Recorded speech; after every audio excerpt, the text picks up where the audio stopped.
સમાચારો વિસ્તારથી જોઈએ સુરતથી ખબર પ્રાપ્ત થઈ રહી છે। સુરતમાં કોંગ્રેસના ઉમેદવાર નિલેશ કુંભાણીનું ફોર્મ રદ થયા બાદ ભાજપ બિનહરીફ થાય તેવા સંજોગો ઊભા થયા છે।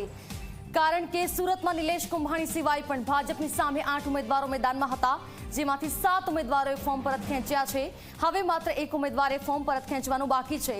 જો આ 2 ઉમેદવારો ફોર્મ પરત ખેંચે તો ભાજપના મુકેશ દલાલ બિનહરીફ જાહેર થઈ શકે છે। આજે ફોર્મ પરત ખેંચવાનો છેલ્લો દિવસ છે, ત્યારે આ એક ઉમેદવાર નિર્ણય પર સૌ કોઈની નજર રહેશે। જો આ એક ઉમેદવાર ફોર્મ પરત ખેંચે તો ભાજપ બિનહરીફ ચૂંટાઈ શકે છે। હવે આ એક ઉમેદવાર પર સૌ કોઈની નજર રહેશે અને આજે ફોર્મ પરત ખેંચવાનો છેલ્લો દિવસ છે। તો સંવાદદાતા પ્રશાંત ધીવરે મારી સાથે જોડાયા છે સુરતથી। પ્રશાંત, આ એક ઉમેદવાર પર સૌ કોઈની નજર છે કે આજે આ એક ઉમેદવાર ફોર્મ પરત ખેંચે છે કે કેમ, શું લાગી રહ્યું છે? શું ભાજપ બિનહરીફ ચૂંટાશે આ બેઠક પર?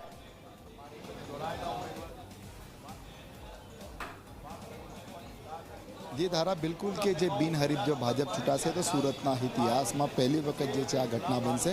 કારણ જે રીતના કોંગ્રેસના જે ઉમેદવાર હતા નિલેશ કુમારીનો ફોર્મ રદ થયો હતો અને રદ થયા બાદ 9 જેટલા ફોર્મ જે છે માન્ય રાખવામાં આવ્યા હતા। 9 પૈકી જે છે એક ભાજપના ઉમેદવાર જે છે મુકેશ દલાલ છે અને ત્યારબાદ જે 8 ઉમેદવાર પૈકી જે છે 5 પક્ષ અને 5 પક્ષ ને 3 જે છે એ વિપક્ષના જે ઉમેદવારો છે તે પૈકી જે છે 8 પૈકી 7 લોકો જે છે ફોર્મ પરત ખેંચી લીધા છે ને તે પૈકી એક ઉમેદવાર જે છે ભાજપનો પ્યારેલાલ ભારતી જે છે તે હજુ સુધી ફોર્મ પરત નથી ખેંચ્યો છે અને ક્યારે જે રીતના 7 અપક્ષના જે ઉમેદવારો છે તેમને જે એફિડેવિટ નોંધાવીને જે છે પોતાની ઉમેદવારી પરત ખેંચી લીધી છે। પરંતુ જે રીતના જે છે ખાસ કરીને ભાજપના જે છે ઉમેદવાર મુકેશ દલાલ સામે જે છે હવે બીએસપીના જે ઉમેદવાર જે છે જે ભારતી જે પ્યારેલાલ છે જે તે પોતે જે છે પોતાનો ફોર્મ પરત નહીં ખેંચતા ત્યારે તેમની બંનેની વચ્ચે જે છે આ ચૂંટણી છે।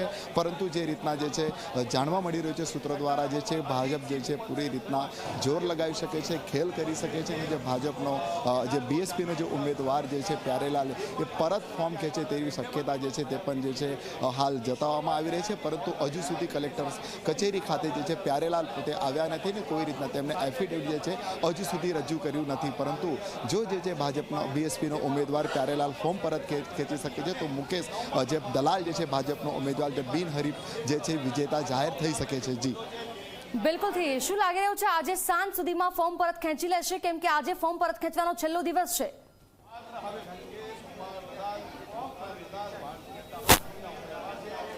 जी बिल्कुल ચોક્કસ કે સાંજ સુધીમાં જે છે આ પિક્ચર જે છે ક્લિયર થઈ શકે છે। કારણ કે જે રીતના કોંગ્રેસ જે છે કોંગ્રેસના ઉમેદવાર નિલેશ કુંભાણી અને ભાજપની સામે ટક્કર બતાવવામાં આવતી હતી, પરંતુ જે રીતના નિલેશ કુંભાણીના ટેકેદારે જે રીતના વાંધા અરજી કરી હતી, પોતાની સહી ન હોવાનું જણાવ્યું હતું ને ત્યારબાદ એફિડેવિટ રજૂ કર્યો હતો ને આરે ગત રોજ જે રીતના કલેક્ટર સમક્ષ તેમના ટેકેદારોને હાજર રહેવા માટે સૂચના આપવામાં આવી હતી, પરંતુ તેઓ હાજર નહીં શકતા કોંગ્રેસના ઉમેદવારનો ફોર્મ રદ થઈ ગયો હતો ને તે પૈકી જે રીતના અપક્ષના જે અપક્ષને પક્ષ સહિતને જે રીતના 8 ઉમેદવારો હતા તે પૈકી જે રીતના 7 લોકોએ હાલ તો એફિડેવિટ રજૂ કરી દીધા છે ને પોતાની ઉમેદવારી ફોર્મ જે છે પરત ખેંચી લીધું છે। જો ભાજપના ઉમેદવાર જે બીએસપીના ઉમેદવાર પ્યારેલાલ જે છે સાંજ સુધીમાં જે છે પોતાનો ફોર્મ પરત નહીં ખેંચે તો તેને જ્યારે ચૂંટણી જે છે તે ચુનાવ જે છે ચૂંટણી જે છે યથાવત રહેશે ને કરવામાં આવશે। પરંતુ જે બીએસપીનો ઉમેદવાર જો પરત ખેંચી લે તો ભારત મુકેશ બીજેપીનો જે ઉમેદવાર મુકેશ જે દલાલ છે પોતે બિનહરીફ થઈ જશે ને આ સમગ્ર જે પિક્ચર છે સાંજ સુધીમાં ક્લિયર થઈ જશે। જી બિલકુલ પ્રશાંત જોડાયેલા રહેશો આપણી સાથે કોંગ્રેસ નેતા અસલમ સાયકલવાલા પણ જોડાયા છે। અસલમભાઈ, જે રીતે હવે કોંગ્રેસનું જે ફોર્મ રદ થયું ત્યારબાદથી જેટલા પણ ઉમેદવાર હતા તેમાંથી 7 ઉમેદવારોએ ફોર્મ પરત ખેંચી લીધા છે। હવે માત્ર એક ઉમેદવાર બાકી છે, શું લાગી રહ્યું છે, શું કહેશો આપ? જો લોકતંત્રની સરેઆમ કતલેઆમ કરીને ઓપરેશન લોટસ સફળ કરવા તરફ ભારતીય જનતા પાર્ટી જઈ રહી છે। લોકતંત્રમાં એમને વિશ્વાસ નથી, લોકરોષને પારખી ગયા છે, લોકોની વચ્ચે મત માંગવા જઈ શકતા નથી એવી સ્થિતિ છે। એના કારણે ગઈકાલે પણ નિલેશ કુંભાણી કોંગ્રેસના જે ઉમેદવાર હતા એમનો ફોર્મ રદ કરવા પાછળ પણ મોટી ભૂમિકા ભારતીય જનતા પાર્ટીની સીધી રીતે સંડોવાયેલી હતી। એમના ટેકેદારોને આર્થિક પ્રલોભનો આપીને ફોડવામાં આવ્યા હતા ને આજે પણ જે 7 અપક્ષો છે એમને યેન કેન પ્રકારે આર્થિક પ્રલોભનને છેલ્લે કોઈ ના માને તો પોલીસ તંત્રનો ઉપયોગ કરીને પણ ફોર્મ ખેંચવાના પ્રયાસો થયા છે। એટલે આ જ બતાવે છે કે ભારતીય જનતા પાર્ટી ડગા ગઈ છે। 545 લોકસભા સીટ છે, કદાચ એમને આ સુરતની એક લોકસભા સીટ પર આનો ફાયદો જરૂર મળશે, પરંતુ 544 લોકસભા સીટ પર એને એનું નુકસાન જશે। દેશની કરોડો જનતા 140 કરોડ પ્રજા આ લોકોને ઓળખી ગઈ છે કે આ લોકો જૂઠા છે। અને લોકશાહીમાં માનતા જ નથી, ભારતના બંધારણમાં માનતા નથી, બાબા સાહેબના બનાવેલ બંધારણમાં માનતા નથી. અને જે અમે ઇન્ડિયા ગઠબંધન જે સમાનતાની વાત કરીને, ન્યાયની વાત કરીને જે 5 મુદ્દાને કોંગ્રેસ પ્રજા સમક્ષ જઈ રહી છે, એનાથી આ લોકો ડગાઈ ગયા છે, એટલે આવા પ્રયાસો કરી રહી છે. બિલકુલ જોડાયેલા રહેશો આપણી સાથે બીએસપીના અધ્યક્ષ જોડાયા છે સતીશભાઈ સોનવણે. સતીશભાઈ, ખૂબ સ્વાગત આપનું ઝી 24 કલાકમાં. શું લાગી રહ્યું છે? 7 ઉમેદવારોએ ફોર્મ પરત ખેંચ્યા છે, હવે માત્ર એક તમારી પાર્ટીના પ્યારેલાલ જેમનું ફોર્મ હજી બાકી છે. શું લાગે છે આજે સાંજ સુધીમાં પિક્ચર આખું ક્લિયર થઈ જશે? શું લાગે છે તમને? અમે પૂર્ણ રૂપથી પૂર્ણ તૈયારી સાથે ભારતના બંધારણને બચાવવા માટે લડી રહ્યા છે. અમે એક રાષ્ટ્રીય પાર્ટી છીએ, જવાબદાર પાર્ટી છીએ, અને અમારો કેન્ડિડેટ સુરત બેઠક પર લડી રહ્યો છે. જી, એટલે ફોર્મ પરત ખેંચવામાં નહીં આવે, લડવામાં આવશે પૂરી તાકાત સાથે. અમે પૂરી તાકાત લગાવી દીધી છે. તંત્ર તમે જોઈ શકો છો કે કેવી રીતના માહોલ બન્યો છે આખા ગુજરાતમાં અને ખાસ કરીને સુરતમાં. હું છેલ્લા 2 દિવસથી સુઈ નથી શક્યો છું. આવી જવાબદારી મારી ઉપર આવી બની છે.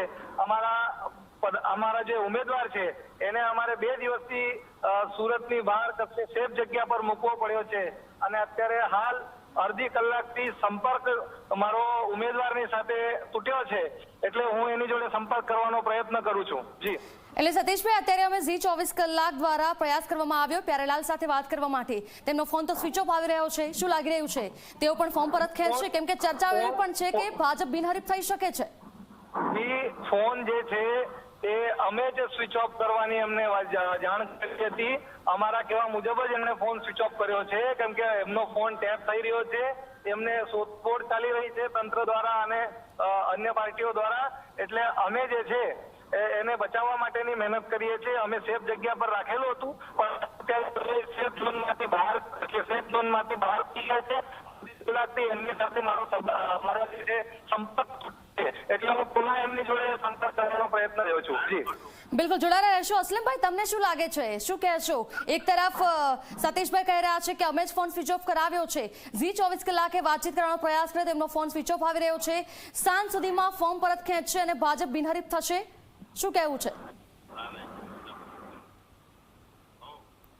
અસલમભાઈ? હા, બોલો ને બેન. સાંજ સુધીમાં ફોર્મ પરત ખેંચશે અને ભાજપ બિનહરીફ થઈ શકે, આપને શું લાગે છે? જો હવે એ જે ઉમેદવાર છે એ એમનો પાર્ટીનો પ્રશ્ન છે, સતીશભાઈ સોનવણેનો એમનો. જો અમે તો એમ કે લોકશાહી જીવંત હોવી જોઈએ, અને ઇલેક્શન થાય તો પણ હું એમ માનું છું કે અમને પરસેવો પડશે. એક ઉમેદવાર રહેશે તો પણ અમને પરસેવો પડશે. એટલે ડરી ગયા છે, એટલે ભાજપ આવા પ્રયાસો કરી રહી છે. સતીશભાઈ, તમારી વાતચીત થાય છે પ્યારેલાલ સાથે? તમે વાતચીત કરી તેમની સાથે? મારી સવારથી અને રાત્રે 8-10 વખત વાત થઈ છે. આખી રાત અમે 2 ટેલિફોનિક વાત કરતા હતા, અને સવારે પણ એ જે જગ્યા પર અમે એમને મૂકેલા હતા તો ત્યાં પણ મારી વાત થઈ છે. અત્યારે અમે બધા એક જરૂરી મીટિંગમાં એમણે પણ અમે આખા ગુજરાતના જે ઉમેદવારો છે તેઓને બોલાવેલા હતા, ને એ જગ્યા પર પણ એ અમારા પ્યારેલાલ ભારતીને અમે બોલાવેલો પણ અત્યારે પણ અડધી કલાકથી એનો ને મારો સંપર્ક તૂટ્યો છે. અમે એને કીધેલું કે સમય પર ફોન ચાલુ કરવાનો, સમય પર ફોન તમારે બંધ કરીને રાખવાનું, કેમ કે તમારું સમય પર લોકેશન લેવામાં આવી રહ્યું છે. એટલે કંઈ પણ થઈ શકે એ પરિસ્થિતિ અમારી સામે છે. એટલે અમે અમારા કેન્ડિડેટની પણ સુરક્ષા માટે પૂર્ણ રૂપથી જે છે જાગૃત છીએ. એટલા માટે અમે કેન્ડિડેટને જે રીતે સલાહ આપીએ છીએ કેન્ડિડેટ એ રીતે કરે છે, પણ અડધી કલાકથી એ અમારા સંપર્કની બહાર થયો છે. તો કદાચ મને નથી ખબર કે ક્યાં છે અત્યારે હાલ, પણ અડધી કલાક હું પાછો એમની જોડે સંપર્ક કરવાનો પ્રયત્ન કરી રહ્યો છું. સતીશભાઈ, અડધો કલાકથી સંપર્ક વિહોણા થયા છે. શું લાગે છે, કેટલો વિશ્વાસ છે તમને તેઓ ફોર્મ પરત નહીં ખેંચે? કેટલી ખાતરી? જો હું તમને કહું, પ્યારેલાલ ભારતીજી બહુજન સમાજ પાર્ટીના જૂના કાર્યકર્તા છે, અને જૂના કાર્યકર્તા હોવાના નાતે બહુજન સમાજ પાર્ટીએ એમની ઉપર વિશ્વાસ જતાવ્યો છે. આદરણીય બહેનજીએ એમને આશીર્વાદ આપ્યો છે, અને બહુજન સમાજ પાર્ટીનો કાર્યકર વેચાય નહીં અને બેસે નહીં, પાછળ હટે નહીં, આટલી અમને ખાતરી છે. એ અમારો કેડર બેઝ કાર્યકર છે, એ 100% પાછળ હટશે નહીં, એવી મને વિશ્વાસ છે. એટલે સતીશભાઈ, તમારા ઉમેદવારના પરિવારજનો સાથે વાતચીત થાય છે, તે ક્યાં છે? અડધો કલાક તમારે સંપર્ક નથી થયો, તમે પૂછ્યું કંઈ? એકચ્યુઅલી એમના પરિવારને પણ અમે એક સેફ જગ્યા પર રાખ્યું છે એટલે